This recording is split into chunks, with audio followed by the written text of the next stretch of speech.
Une question de Maigne. Vous évoquez souvent l'ajout dans la Constitution de la mention que la France est une république laïque aux racines chrétiennes. Envisagez-vous d'autres modifications ou pensez-vous que la Constitution actuelle est compatible avec un renouveau national? Alors, d'abord, j'ai pas dit racines chrétiennes, j'ai dit de tradition chrétienne. J'ai déjà eu l'occasion d'expliquer le pourquoi du comment. Il faudra que je fasse peut-être d'ailleurs une vidéo spécialement consacrée à ça, parce que quand on reprend l'article en question, il y a 2-3 petites modifications à apporter. Mais effectivement, je renvoie les personnes intéressées à notre programme pour 2017 et à notre programme pour 2022. Il y a bien d'autres modifications de la Constitution. Il y a des modifications, alors en vrac. Comme ça, c'est celles qui me viennent à l'esprit. Première modification déjà, c'est sur l'instauration d'un référendum d'initiative citoyenne, d'un RIC d'origine populaire. Alors ça existe déjà, on me dit, mais en fait c'est complètement inapplicable. C'est un référendum dont la mise en œuvre est pratiquement impossible à réaliser. C'est une fausse fenêtre qui avait été inventée par Giscard. Excusez-moi. Par Sarkozy. Le lapsus est fâcheux. Non, il faut avoir un référendum d'initiative. Il faut qu'il n'y en ait pas tous les 4 matins. Et ça, je suis d'accord. On ne peut pas avoir un pays qui serait géré tous les 4 matins par des référendums. D'autant plus que, un référendum, c'est une arme électorale très importante, difficile à faire, à mettre en œuvre. Il faut qu'il y ait une question simple. Il faut que ce soit une question dénuée d'ambiguïté. Il faut que ça intéresse les gens. Il faut que ce soit une situation, quelque chose d'important et de grave. J'ai vu, par exemple, le projet de référendum de Bayrou, là, ces jours-ci, qui disait sur le budget de l'État, mais c'est très très difficile d'organiser un référendum sur un budget. Il va faire quoi? Il va poser une question très générale. Et on ne peut pas faire voter les Français ligne par ligne sur un budget. Au bout de la 15e ligne, le 15e référendum, les gens en auront marre. Donc c'est absolument impossible. C'est un sujet très technique. Donc est-ce que ça va être des référendums avec des idées très générales? Mais ça, c'est la pire des choses. Il faut que ça soit très normatif. Il faut dire est-ce que vous approuvez telle loi ou vous ne l'approuvez pas. Donc, pareil pour le référendum d'initiative citoyenne. En tout cas, il faut en créer la possibilité. Il ne faut pas que ça soit astreint à des conditions tellement impossibles à réunir que ça n'aurait pas lieu. Ça, c'est le premier point. Le deuxième point, c'est qu'il faut absolument réformer et redonner vie au corps de contrôle. Donc, j'avais proposé déjà une réforme du Conseil constitutionnel, que ça devienne un tribunal constitutionnel à l'allemande, c'est-à-dire non pas avec des politiciens nommés par le président de la République, le président de l'Assemblée nationale et le président du Sénat, comme c'est actuellement le cas, mais avec des magistrats qui soient élus par les assemblées, par les députés et les sénateurs.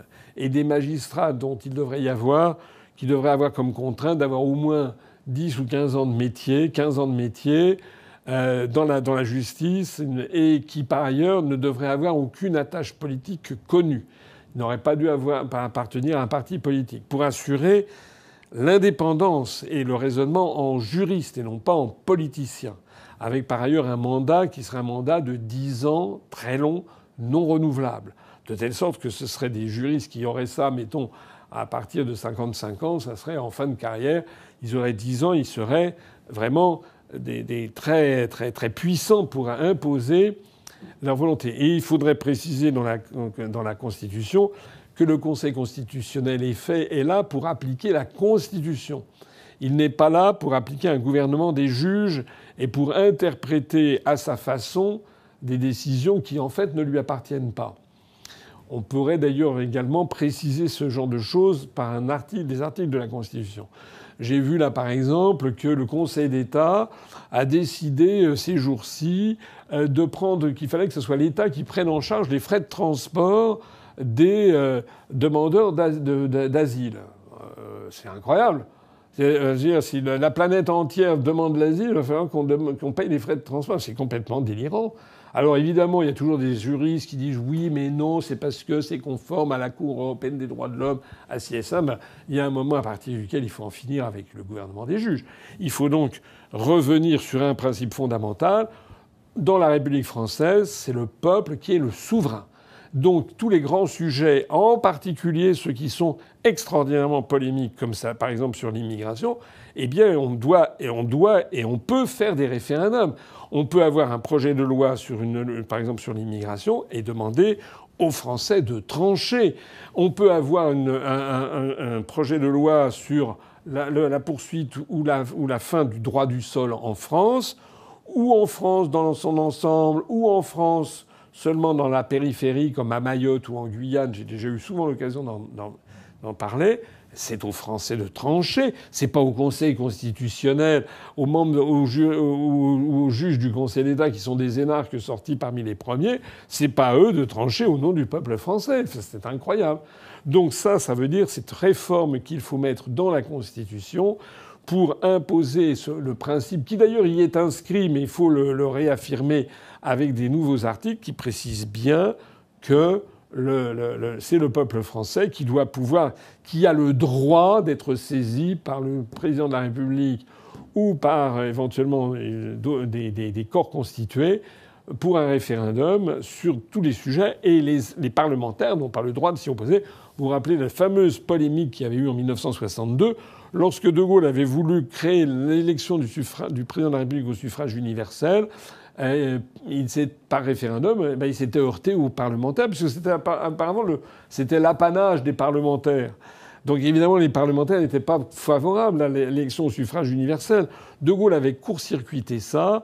À ce moment-là, le président du Sénat, Gaston Monnerville, avait hurlé, il avait traité De Gaulle l'avait accusé de forfaiture, ça va quand même très très loin.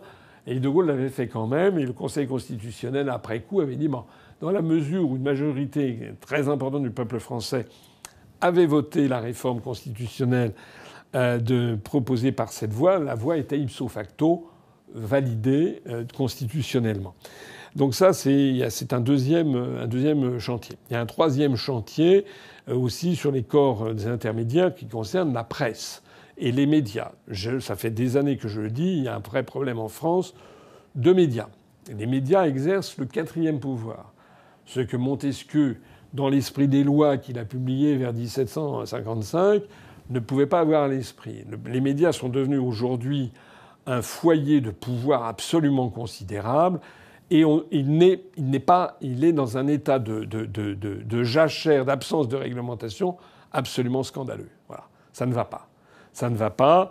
On ne peut pas avoir, par exemple, des aides à la presse où le contribuable est sommé de payer des médias, alors que les médias n'ont aucune contrainte vis-à-vis de ceux qui les payent.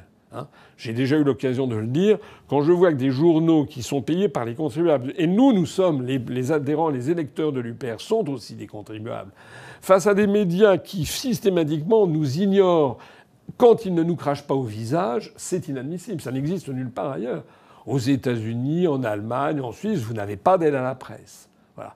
Donc, à mon avis, il faut interdire les aides à la presse, de point de vue constitutionnel, ou éventuellement, si on les autorisait ou si on maintient un service public de l'audiovisuel, ce pourquoi je suis favorable d'ailleurs, à partir du moment où un média bénéficie de fonds publics, c'est-à-dire des fonds du contribuable, il doit être d'une totale neutralité politique.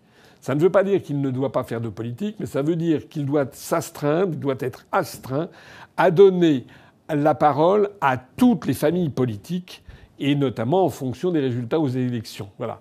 Parce que là, on est devant ce scandale, on le voit bien, pour ce qui nous concerne. Actuellement, tous les médias se mettent tous à quatre pattes pour inviter qui ? Pour inviter Louis Sarkozy. Parce que Bardella va bientôt être trop âgé, n'est-ce pas, pour être président de la République. Maintenant, il faut taper dans le 27 ans. Bientôt, on va dire que c'est Julia Sarkozy, qui doit avoir 14 ans, qui est la prochaine présidente de la République. Enfin, on est dans un pays qui est en train de disjoncter complètement. Et M. Louis Sarkozy, il est invité absolument partout. Mais partout.